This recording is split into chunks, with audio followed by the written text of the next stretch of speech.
요한복음 4장 46절부터 54절입니다. 제가 읽도록 하겠습니다. 그리하여 예수님께서 다시 갈릴리의 가나에 오셨는데 이곳은 전에 물로 포도 음료를 만드신 곳이더라. 또 거기에 어떤 귀족이 있었는데 그의 아들이 가버나움에서 병들었더라.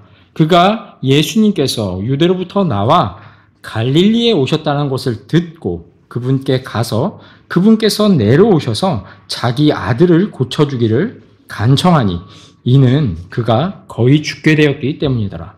그때에 예수님께서 그에게 이르시되 너희는 표적들과 이적들을 보지 않고서는 믿으려 하지 아니하는도다 하셨더라. 그 귀족이 그분께 아뢰기를 선생님이여 내 아이가 죽기 전에 내려오소서 하니라. 예수님께서 그에게 이르시되 내 길로 가라 내 아들이 살아있느니라 하시니라. 이에 그 사람이 예수님께서 자기에게 하신 말씀을 믿고 자기 길을 가더라. 그리고 그가 내려가던 중에 그의 종들이 그를 만나 그에게 고하여 이르되 당신의 아들이 살아있나이다 하더라. 그때 그가 병이 낫기 시작한 그 시각을 그들에게 물으니 그들이 그에게 이르기를 어제 제7시에 열이 그에게서 떠났나이다 하더라. 그리하여 그 아버지는 예수님께서 자기에게 내 아들이 살아있느니라 하고 말씀하신 바로 그 시각임을 알게 되었더라. 이에 자기 자신과 그의 온 집안이 믿더라. 이것은 예수님께서 유대에서 나와 갈릴리로 오셔서 다시 행하신 두 번째 기적이더라. 예, 오늘은 여기 보시면은 50절에 보시면은 그 말씀 후반절 맨 끝에 보면 그 사람이 예수님께서 자기에게 하신 말씀을 믿고 자기 길을 가더라 이렇게 적혀있는 부분이 있습니다. 그래서 오늘 말씀의 제목을 믿고 자기 길로 가더라 라고 정해서 말씀 전하도록 하겠습니다. 네, 오늘 요한복음 4장은요 어떤 한 귀족 이야기가 나옵니다. 그 귀족이 와서 예수님께 간청한 내용이에요. 간청한 내용은 간단합니다. 뭐였죠? 자기 아들을 좀 고쳐주십시오 이거예요. 그 부분을 가지고 좀 말씀을 드리려고 합니다. 예수님께서 이 땅에 계셨을 때에 예수님을 찾아왔던 사람들이 참 많이 있습니다. 그 사람들을 이제 잠깐 생각해 보면 예수님과 대화하려고 밤에 찾아왔던 한 바리새인, 유대인들의 치리자가 있었어요. 누군지 기억나십니까? 맞습니다. 니고데모가 밤에 찾아왔었죠. 또 예수님이 보고 싶어서요. 돌 무화과 나무 위에 올라가서 어떻게 생기셨나 구경하려고 했던 사람 세리가 있어요. 그 사람도 누군지 아시죠? 누구죠? 삭개오. 네, 세리였던 삭개오죠. 네, 또 예수님이 태어나셨을 때 있죠. 태어났을 때도 예수님은 인기 스타셨는데 누군가 찾아왔죠. 동쪽에서 아주 멀리 동쪽에서부터 왔던 동쪽의 지혜자들, 현자들도 있었죠. 또 예수님을 찾아왔던 사람 중에 이 공세를 떼라고 예수님께 찾아왔던 사람들도 있습니다. 그때는 이제 예수님께서 이제 가지신 게 없잖아요. 그러니까 베드로한테 물고기가 잡아. 그래서 거기 입을 열면 돈이 있을 거야. 내라. 이렇게 말씀해 주셨죠. 아마 제가 성경 기록을 볼 때 예수님께서 물고기를 ATM 기기로 사용하신 첫 번째 사례가 아닌가. 저는 개인적으로 이렇게 생각하고 있는데 돈이 물고기에서 인출이 된 거죠. 네. 또 예수님을요. 왕으로 모시려고 찾아온 사람들도 있습니다. 비록 그 사람들의 동기는 뭐였죠? 빵을 먹고 배가 부르고 나니까 이야 이 사람이 왕이 되면은 이제 우리는 밥 걱정 없겠다 이렇게 싶어서 예수님을 왕으로 모시려고 찾아왔던 사람들도 있었습니다. 근데 이렇게 좋은 방법만 있었던 건 아니죠. 예수님께 그분을 시험하려고 그분을 좀 공경에 빠뜨리려고 예수님을 찾아왔던 사람들도 있습니다. 그러나 그들이 공경에 빠지게 됐죠. 다 예수님께서 말씀들로 잘 해주셨고 그분께서 지혜들로 다 그것을 모두 이겨내셨다는 거죠. 이렇게 잠시만 생각해봐도요. 다양한 사람들이요. 다양한 목적을 가지고 예수님께 찾아왔다는 것을 우리는 쉽게 알 수 있습니다. 특별히 예수님의 피로 사신 이 교회에도요. 많은 사람들이 찾아옵니다. 우리 교회에도 많은 사람들이 오고 있다는 거죠. 교회를 찾는 분께서 저희 교회를 방문하실 때도 있어요. 또 출석하는 교회는 있지만 이제 주일인데 상황이 여의치 않아서 저희 교회에 와서 같이 경배 드리려고 오시는 분들도 있고요. 또 어떤 분들은요. 교회에서 좋은 것들이 나오거든요. 좋은 영향력 있는 것들을 가질 수 있거든요. 교회도 나쁜 말 하지 않죠. 혹시 교회에서 나쁜 말 하는 거 들어보신 적 있으세요? 아무도 없으실 거예요. 네, 좋은 거 얘기하고 좋은 걸 하니까 그런 것 때문에 좋은 영향력이 있으니까 오려고 하는 분들도 있다는 거죠. 제가 이렇게 말씀을 준비하면서 사람들이 왜 교회에 올까? 이 생각을 들어서 좀 빠르게 알아보려고 챗 GPT한테 사람들이 이 교회나 성당에 도대체 왜 올까? 하고 이제 물어봤어요. 챗 GPT랑 마이크로소프트에도 뭐 있더라고요. 두 군데한테 물어봤어요. 문의를 해봤더니 이 똑똑하신 분들께서 싹 찾아서 정리를 해주시더라고요. 조금만 알려드리면 첫 번째로 왜 오냐? 위안과 희망을 찾기 위해 온다는 거예요. 종교를 가지고 있으면 그 종교는 삶의 고통과 어려움을 이겨내는 힘을 줄 수 있다. 이렇게 AI가 얘기해 주더라고요. 또 공동체 의식을 가질 수 있기 때문에 온대요. 이게 무슨 말인가 봤더니 종교는요, 사람을 하나로 묶어주는 역할을 할 수 있다는 거예요. 그래서 서로 이제 연결되고 또 지원해주고 친구가 돼주기도 하고 하면서 소속감을 느낄 수 있게 해준다라고 하더라고요. 얘가 예수님 믿어봤는지 모르겠는데 하여튼 이런 얘기를 하더라고요. 또 도덕적인 가이드라인도 제시한대요. 이거 이해되십니까? 우리들이 갖고 있는 도덕 있죠. 우리들이 갖고 있는 윤리 있죠. 이건요, 하나님으로부터 온 거예요. 우리의 삶이 어때야 됩니까? 우리가 퍼람방탕하게 살라고 성경이 가르치지 않잖아요. 네, 도덕적인 가이드라인을 제시한다.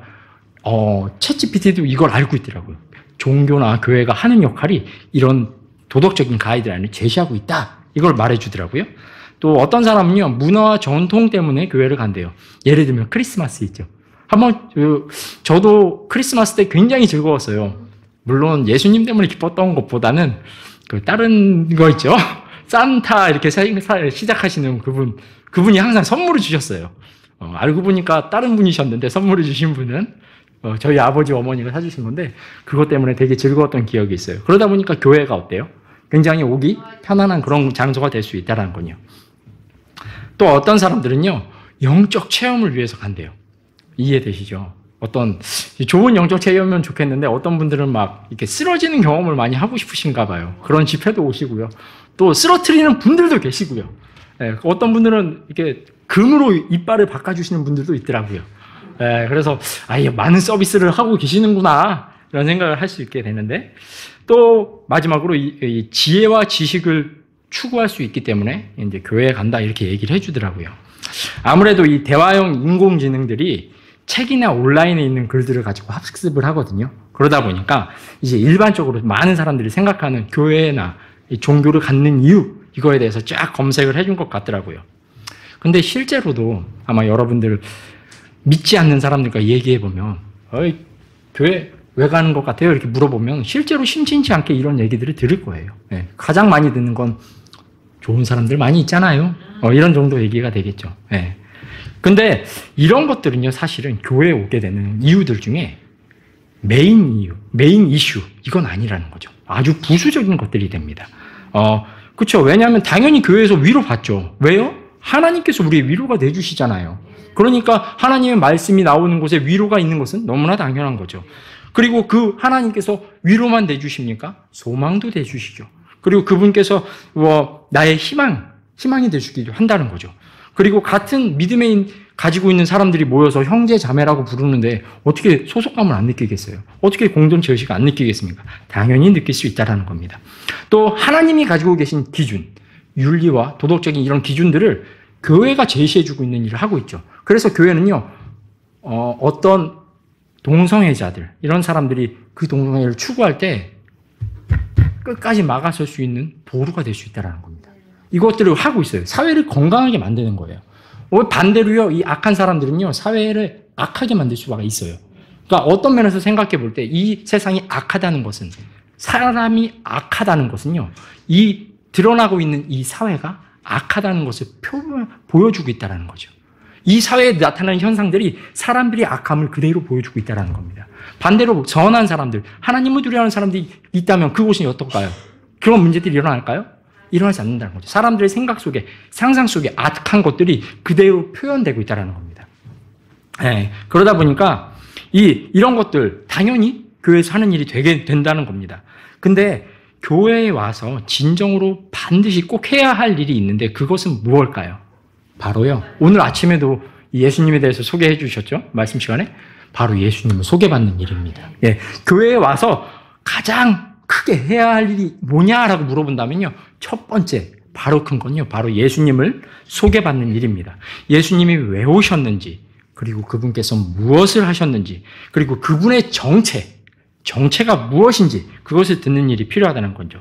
생명에 대해서 소개받고요. 그것을 믿음으로 받아들이는 일, 그것이 정말 필요하다는 겁니다. 그래서 이곳에 왔을 때 원해서 왔든 아니면 부모님 손잡고 원치 않아서 왔든 가족의 손에 이끌려 왔든 어떻든 간에 예수님을 소개받는 일, 다른 말로 말하자면 복음에 대해서 전해 듣는 것, 그것이 가장 필요한 일, 교회에서 가장 해야 할 중요한 일 중에 하나가 된다는 것입니다. 네, 그런데 오늘 본문에 등장하는 이 귀족도요, 교회에 자주 많이 방문하는 이런 사람들과 마찬가지로 자기만의 특별한 이유와 목적, 사정을 가지고 예수님을 찾아왔습니다. 바로 자신의 아들을 고쳐달라고 부탁드리기 위해 왔다는 거죠. 하지만 그것은요, 예수님께서 그 귀족에게 보고자 했던 것, 예수님이 그 귀족에게 좀 이런 것이 나았으면 좋겠네 하는 원하던 것과는요, 사실 좀 관계가 멀어져 있었던 거예요.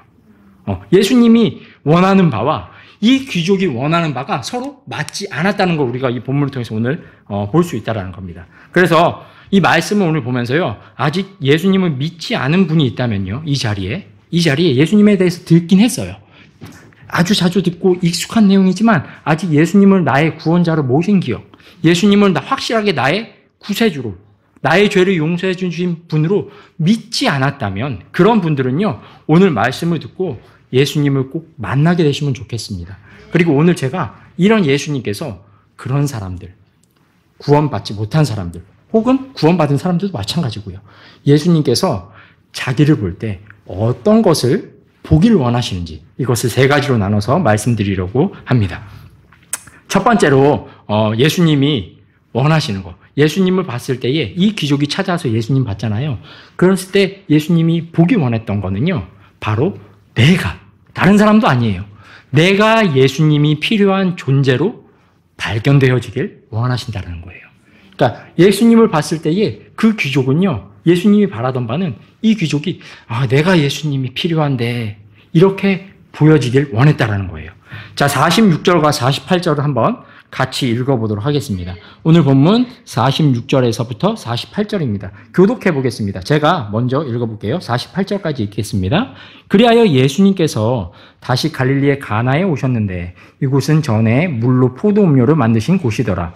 또 거기에는 어떤 귀족이 있었는데 그의 아들이 가버나움에서 병들었더라.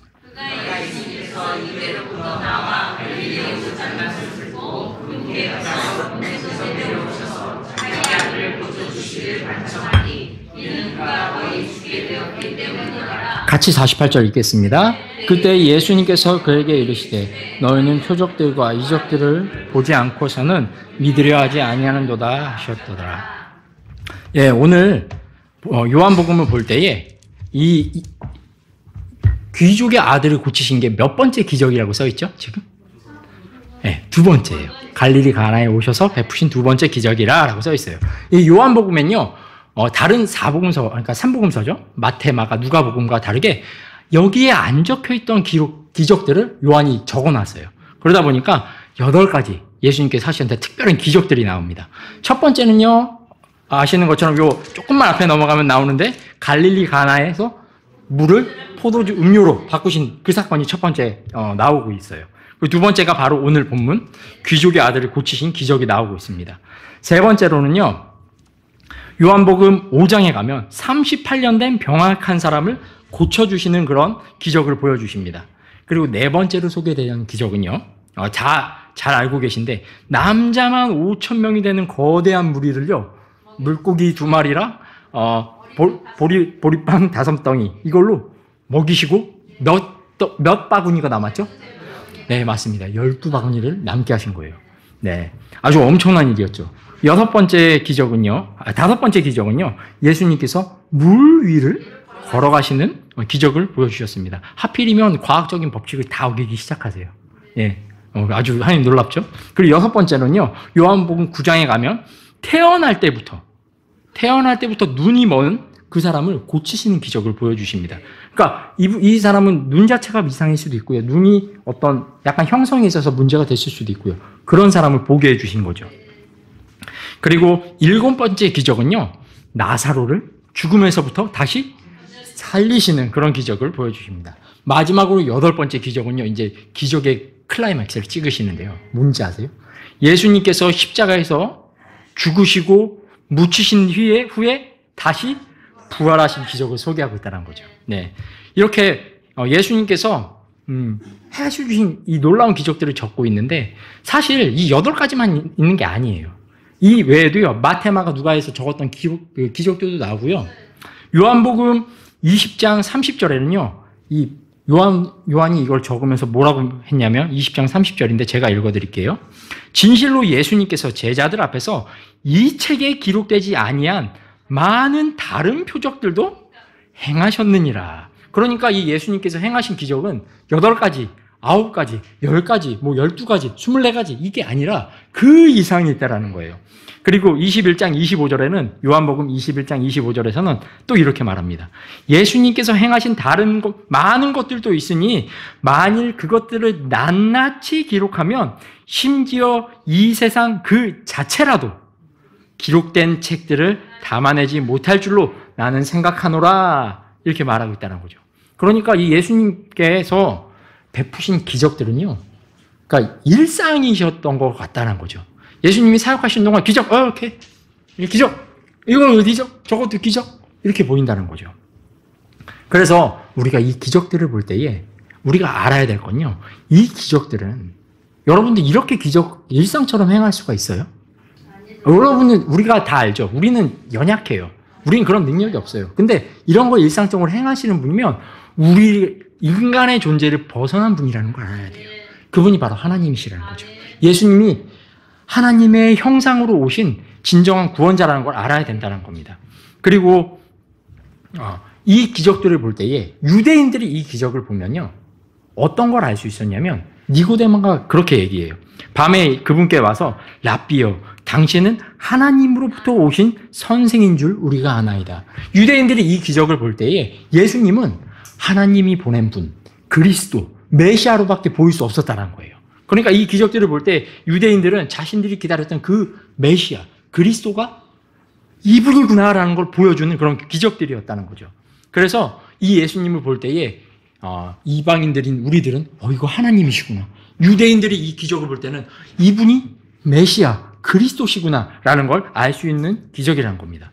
그래서 성경에 적힌 기적들을 우리가 볼 때에 우리의 올바른 반응은 요한복음 5장 36절의 말씀처럼 곧 내가 행하는 바로 그 일들이 나에 대하여 증언하되 예수님이 말씀하신 거예요. 5장 36절에서 나에 대하여 증언하되 곧 아버지께서 나를 보내셨음을 증언하기 때문이라.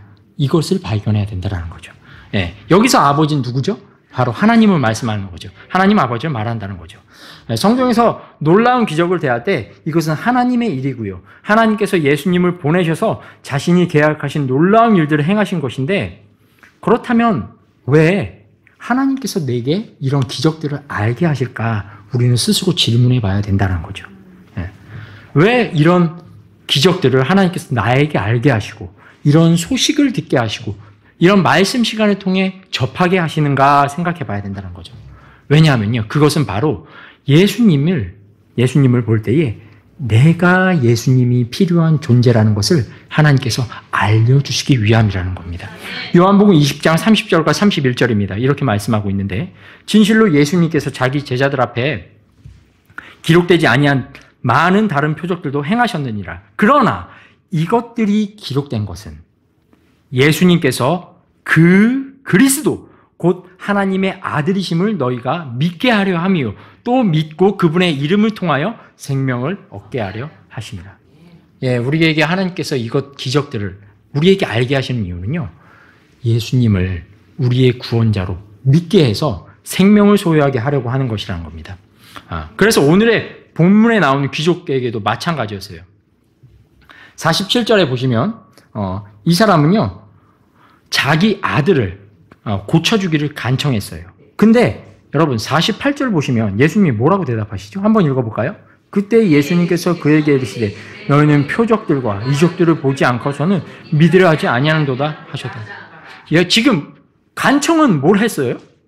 아들을 고쳐주세요 라고 했는데 예수님의 대답은 어때요? 맞아요? 지금 대화가 맞는 것 같으세요? 선뜻 이게 이해되십니까? 이해되지 않는 거예요. 예수님이 지혜롭지 않은 분이 아닌데, 그렇죠? 왜 이렇게 했느냐는 거죠.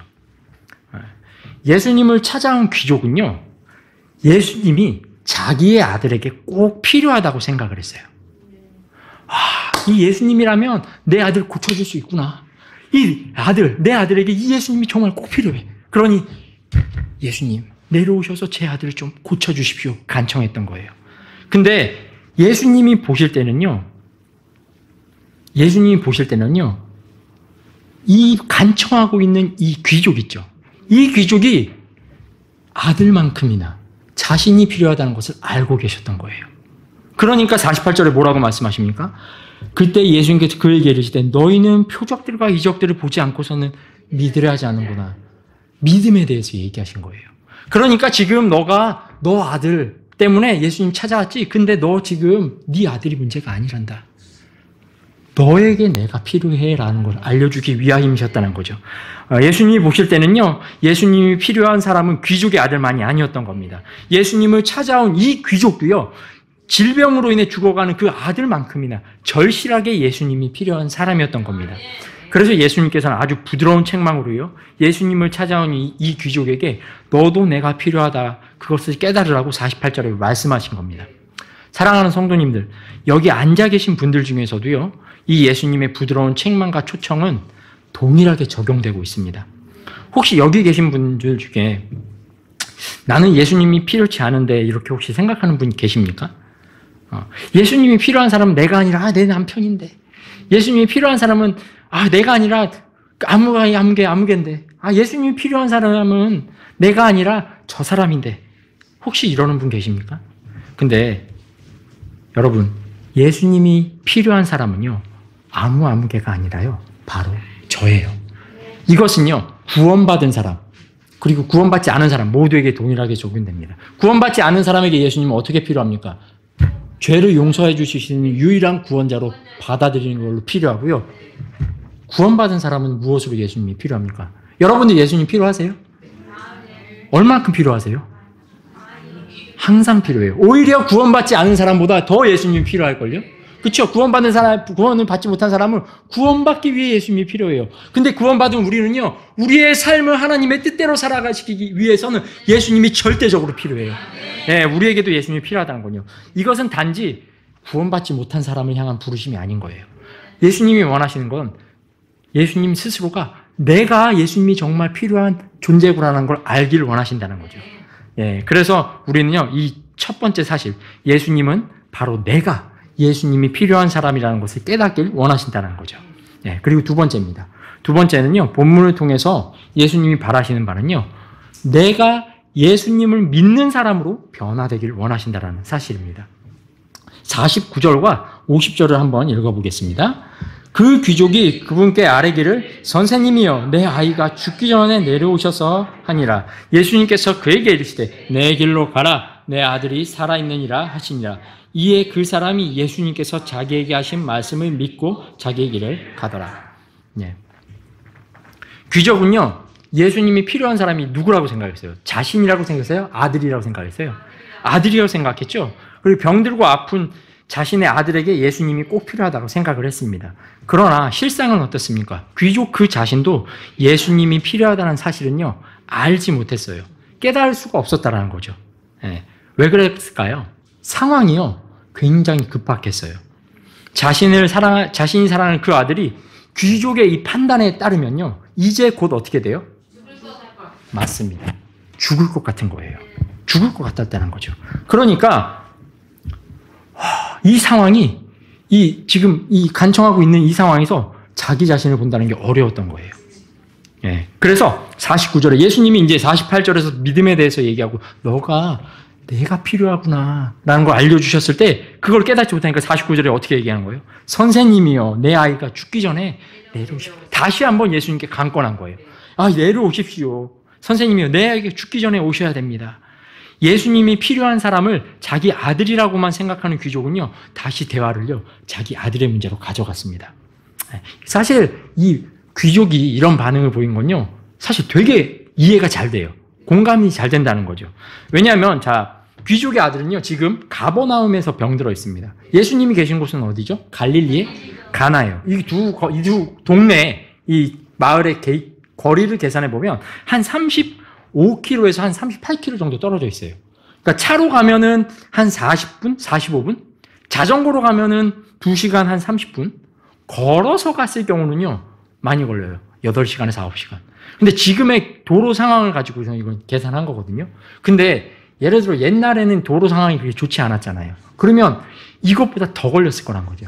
산을 뛰어넘는 도로가 있는 게 아니다 보니까 산이 있으면 돌아가야 되고 내리막이 있고 오르막이 있고 하다 보니까 아마 지금보다 더 시간이 걸렸을 겁니다. 그러니 그의 아들의 위중함을 생각할 때 이 거리, 이 가버나움과 갈릴리 가나야 사이에 있는 이 거리는요, 예수님이 내가 예수님이 필요하다는 그 생각을 못하게 하는 걸림돌 중에 첫 번째 걸림돌이 되었다는 거죠.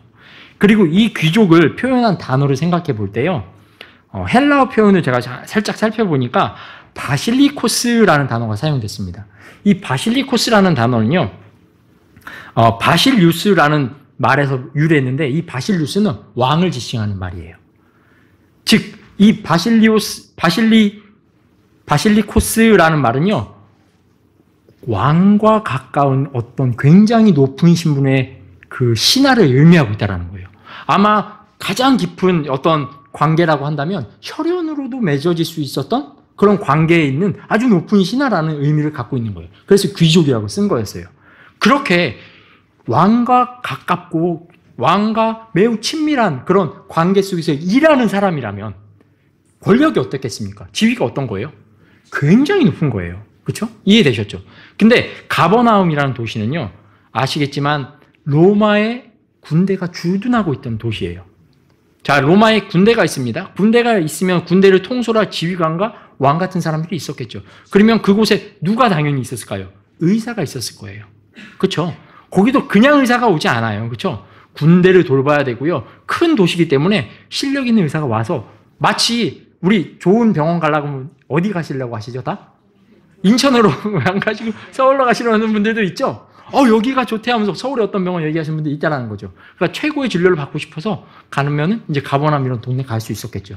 근데 이 귀족의 지위와 아들의 병에 걸린 이 위중함을 생각해 볼 때 아마도 최고의 의사에게 이 아들을 한번 보였을 거라는 생각을 할 수밖에 없다라는 거죠.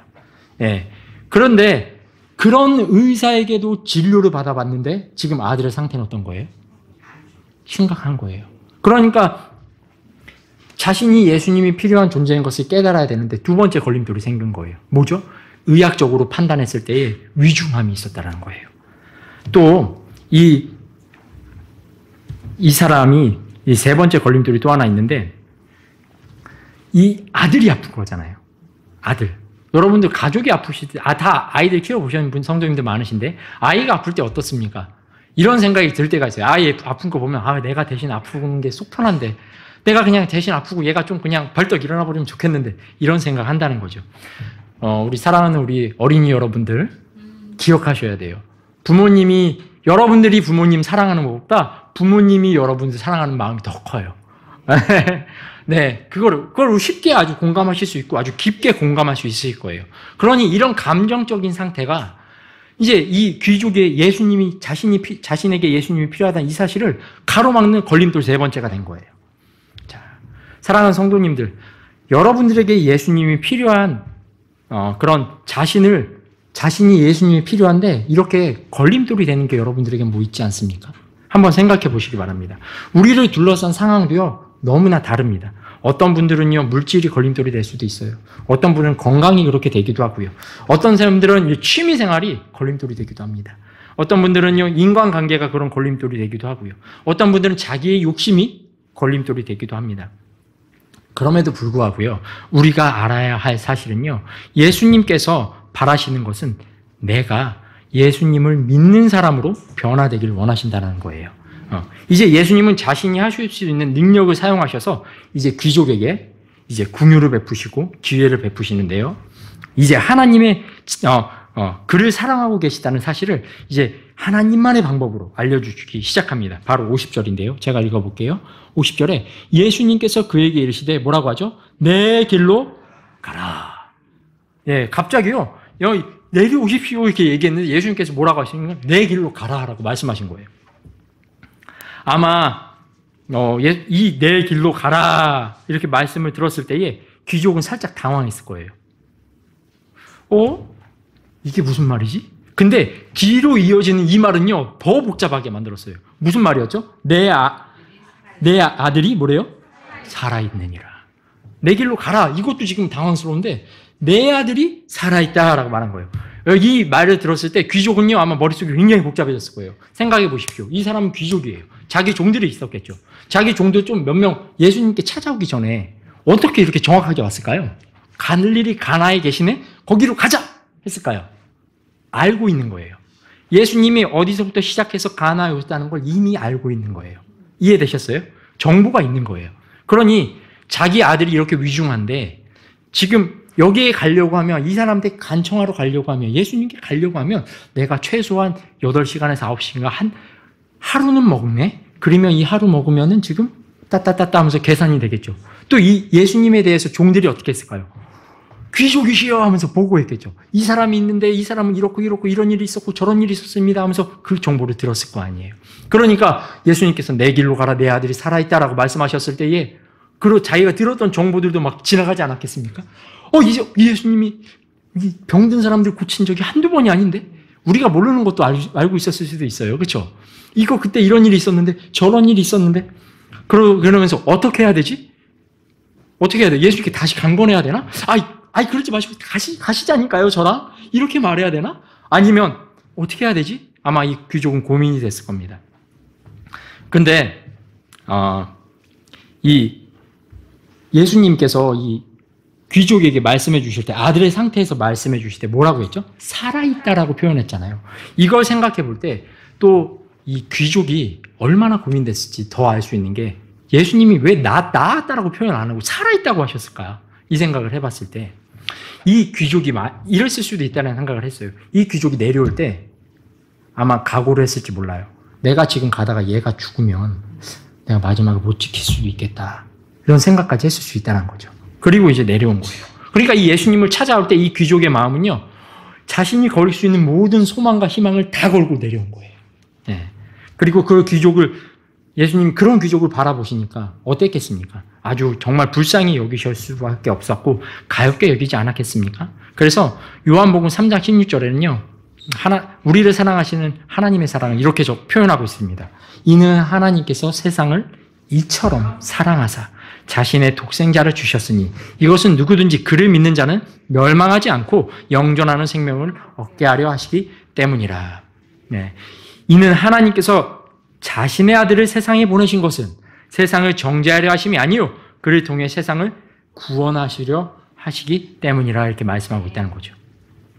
사랑하는 성도 여러분, 우리 예수님은요 우리를 사랑하시되 목숨을 내어주시기까지 우리를 사랑했습니다. 그래서 저와 여러분들을요 죄에서 건져주시기 위해 십자가에서 죽으셨고요, 묻히셨고요, 죽음에서 부활하시면서 그 사랑을 입증하고 보여주셨습니다. 동일한 그 사랑으로도요 예수님은 이 귀족, 오늘 말씀에 등장하는 이 귀족도 사랑하셨습니다.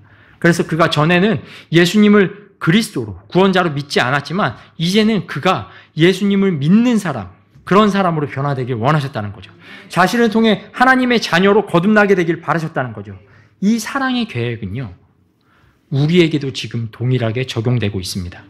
지금도 예수님은요 내가, 다른 사람 신경 쓰시지 않으셔도 돼요. 바로 내가 예수님을 믿는 사람으로 변화되길 바라신다는 거죠. 이 사실을 정말 꼭 기억하시기 바랍니다. 그래서 50절에 보면은 이 귀족은요 드디어 마음의 결정을 합니다. 어떻게 하죠? 자 보시면 이에 그 사람이 예수님께서 자기에게 하신 말씀을 뭐래요? 믿고 자기 길을 가더라. 자 이제 예수님께서 선택지를 주신 거예요. 자 내 길로 가라. 내 아들이 살아있다. 지금 예수님께 살아있음, 내가 보증함 예수님 이렇게 보증서라도 받았나요? 이 귀족이요? 받지 않았어요. 어떤 증거가 없어요. 이 귀족에게. 그저 예수님이 나았다. 이 네 아들이 살아있다. 내 길로 가라라고 한 그 말씀만 믿고 이제 어디로 다시 가야 되는 거예요? 가버나움으로 내려가야 되는 거예요. 이것은요, 우리가 받는 구원의 모습과 동일한 것을 보여줍니다.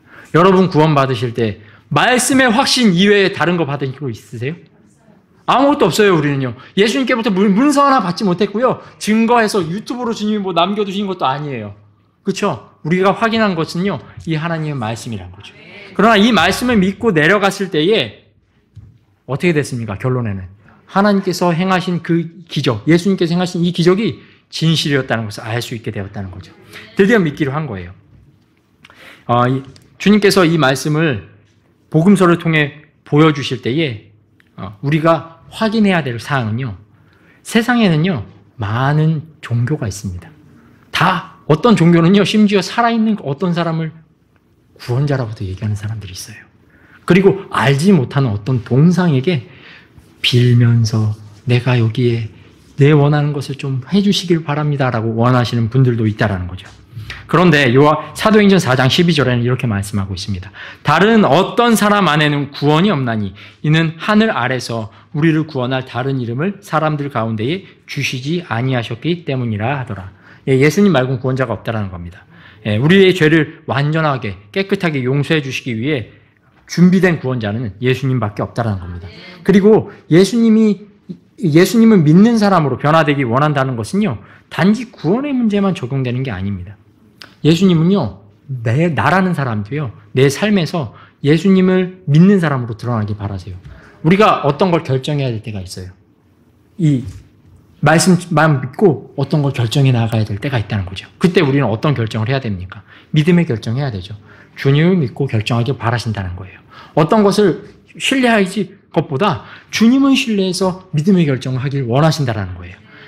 이것을 정말 또 기억하셨으면 좋겠습니다. 그리고 세 번째는요, 마지막으로 본문을 통해서 예수님이 바라시는 건요, 이제 나만 예수님을 믿는 사람이 되는 게 아니라 내 주변에 있는 사람들도 다 예수님을 믿는 사람으로 변화되길 원하신다는 거예요.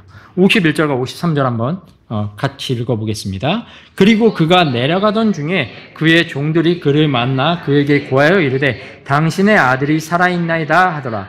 그때 그가 병이 낫기 시작한 시각을 그들에게 물으니 그들이 그에게 이르되 어제 제7시에 열이 그에게서 떠났나이다 하더라.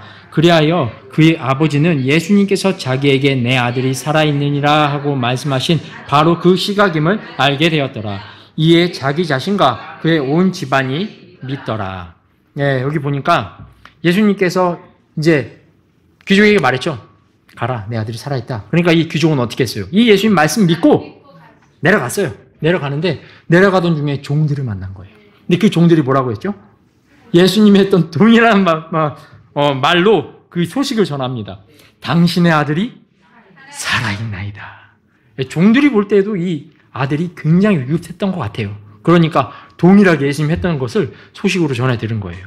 그러자 이 종들에게 이 귀족은요, 몇 시부터 아들이 괜찮아진 거야? 라고 뜬금없이 물어봤어요. 그러니까 그냥 종들 생각에는 나았어! 하고 기뻐해야 될 것 같은데 갑자기 시간을 물어보는 거예요. 몇 시에 낳기 시작했어? 그러니까 종들이 제7시에 열이 그에게서 떠났나이다. 이게 로마 시간을 쓰고 있다고 하면 이제 정오부터 계산했을 땐 저녁 7시가 되겠죠? 그쯤부터 열이 괜찮아졌습니다. 이렇게 얘기해 준 거예요. 그리고 그는요, 그걸 왜 물어봤을까요? 맞습니다. 53절에 나오고 있습니다. 그 아버지는 예수님께서 자기에게 내 아들이 살아있다고 말씀하신 그 시각과 바로 같은 시간인 걸 알게 된 거예요. 그래서 믿게 됐다는 거죠. 그래서 자기 자신뿐만 아니라 온 집안이 믿었다라고 말을 했습니다. 귀족과 그의 온 집안은요, 이제 모두 예수님 믿는 사람들로 변화된 것입니다. 그리고 이제요, 이것을 대하실 때, 그러면 이게 나랑 뭔 상관인데? 이렇게 대하시면 안 된다는 거예요. 주님께서 이 말씀들, 자신이 행하신 기록들을요, 사람들이라는 인간 기록자를 사용해서 하나님께서 적으신 이유는요, 이제 귀족을 위한 게 아니에요. 이제 우리를 위해서 이거 적어주셨다는 사실을 아셔야 됩니다. 요한복음 17장에 가면요, 예수님의 기도가 소개되고 있습니다. 20절에 보면 이렇게 말씀하고 있습니다. 내가 이 사람들만을 위해 기도하지 아니하고 그들의 말을 통해 나를 믿게 될 자들도 위함이니이다. 그러니까 이 예수님의 기도 속에는요, 바로 제가 들어있는 거예요. 이 예수님의 기도 속에는요, 구원받은 우리 성도님들이 들어가 계신 거예요. 이 예수님께서 이 성경을 기록하신 것은요, 요한복음에 이거 적어 놓으시는 이유는요, 비록 귀족의 아들에게 베푸신 기적들을 적어 주셨지만 이제 나를 위해 적으신 거라는 거죠. 왜요? 이제 내가 이 기적을 같이 보고 뭐 하라는 거예요? 예수님을 믿는 사람으로 바뀌라는 거예요. 그래서 이게 우리에게 주어졌다는 거죠. 이게 반드시 필요해요. 어떤 분들은요, 예수님 믿는 거 잘 알고 있어요. 오래되셨고요. 저희와 같이 믿음의 고백한 것도 알아요. 그런데 제가 알고 있는 또 한 가지 사실은요, 저희 교회에 어떤 분들은 아직 이 믿음의 고백하지 않은 사람이 있다는 거예요. 혹시 그런 분들이 있다면, 우리 학생들도 있다면요, 예수님을요, 나의 모든 죄를 용서해 주신 그런 분으로 믿으셔야 돼요. 엄마 아빠가 혹은 목사님이 집에 있다고 해서 구원받는 거 아니라는 거예요. 내가 개인적으로 예수님을 받아들이는 일이 필요해야 돼요. 이 귀족이 개인적으로 예수님을 믿은 거죠. 그렇죠? 그리고 이 아들도 이제 어떻게 했습니까? 귀족이 가서 어떻게 했어요? 아들아, 널 고쳐주신 분이 누구신지 내가 정확히 알았다. 내가 내려갔을 때에 예수님께서 너의 병을 이미 원격 치료해 주셨고, 그렇죠? 원격 치료해 주셨고, 너는 그걸로 인해 낫게 됐다. 우리 가족은 이제부터 하나님, 예수님을 그리스도로 믿기로 했다. 너 또한 그분께 감사해야 된다. 이렇게 하지 않았겠습니까? 그리고 만약에 기록되어 있지 않겠지만 이 귀족이 했던 일을 요한이 안 걸로 봐서는 다시 한번 와서 예수님께 얘기했을 수도 있어요. 이 귀족이. 안 그랬으면 요한복음을 적지 못했겠죠. 와서 이 아들이 당신이 고쳐주신 그 아들입니다. 이제 제가 주님을 믿겠습니다라고 얘기하지 않았겠습니까?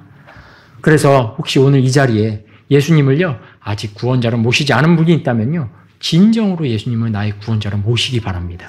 그리고 이미 예수님 믿으신 분들 있죠? 이미 예수님 믿은 분들은요, 우리에게만 예수님이 구원받을 때만 필요합니까? 아니에요. 구원받은 이후에도 전 예수님이 필요해요. 오히려 더 필요해요. 더 시험이 많아요. 내가 믿음으로 결정해야 될 때 두려움도 많고요. 내가 이렇게 해서 손해보는 거 아니야? 이런 생각들도 하고요. 내가 예수님이 원하는 대로 결정해야 되는데 이런 저런 거 무서워서 못할 때도 있고요. 오히려 더 예수님이 필요하다는 거죠. 그래서 예수님은요, 우리가 이 말씀들을 볼 때에 구원받은 사람들도 예수님을, 내가 예수님이 필요하구나, 이런 존재로 드러나게 원하신다는 거예요. 그리고 두 번째로 예수님으로 믿는 사람으로 변화되는 건요, 불신자뿐만 아니에요. 예수님을 믿은 우리도요, 예수님의 제자로서 변화해 가요. 그렇죠? 그분이 원하시는 방향대로, 그분이 기뻐하는 방향대로 내 삶을 가져가야 하는 변화를 덧입기를 원하신다는 거죠. 그리고요, 이제 이것은요, 이 말씀은요, 이제 더 이상 귀족의 이런 이야기가 아니란 거죠. 이 말씀이 우리가 같이 받고요, 이 말씀을 통해 우리도 예수님 만나고요, 이제 이 말씀은 나에게 적용되는 말씀이라는 거죠. 그래서 구원받은 한 사람들은 모두 다 예수님을 개인적으로 만나야 되고, 우리 또한 예수님을 개인적으로 이 사건들을 통해 힘을 얻어야 되고요, 그분을 통해 정말로 믿음으로 어떤 것들을 행할 수도 있어야 된다는 거죠. 저는 오늘 세 가지를 말씀드렸습니다. 예수님은 내가 예수님이 필요한 존재로 드러나기를 원하신다고 말씀드렸고요. 두 번째로는 예수님은 이제 내가 믿는 사람, 예수님을 믿는 사람으로 변화되길 원하신다는 걸 말씀드렸어요. 그리고 세 번째로는요, 이제 나뿐만 아니라 내 주변에 있는 사람들도 예수님 믿는 사람으로 바뀌어지길 원한다고 말씀드렸어요. 네, 오늘 이것들을 기억하면서 정말로 혹시 여기에 예수님 못 믿는 분이 있다면, 아직 믿지 않은 분이 있다면 예수님 믿는 사람으로 변화되시면 좋겠고요. 구원받은 분들은 더욱더 믿음의 사람들로 드러나셨으면 좋겠습니다. 네, 기도하겠습니다. 자리에서 일어나겠습니다.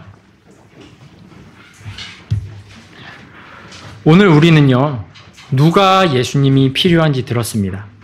교회에 왔을 때에 사람들은 서로 다른 이유를 가지고 옵니다. 그러나 예수님은 바로 내가 예수님이 필요한 사람이라는 것을 알기 원하십니다.